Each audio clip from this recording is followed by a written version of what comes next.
Alright, time to finally fix the Screemin' Jeep. And get rid of this.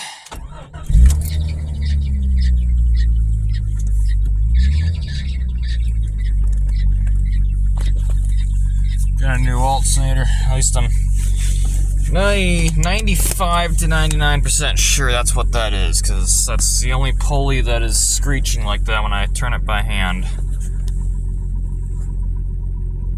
Ah, that's actually too bright to tell what it is. That's the check engine light, that bright yellow one. Which, well, has literally been on forever, so it comes and goes. I don't worry too much about it. But yeah, we're gonna pull this in the driveway and do some open heart. Well, actually, my car is open heart surgery right now. This is just organ transplant. That's terrible, but something close to that.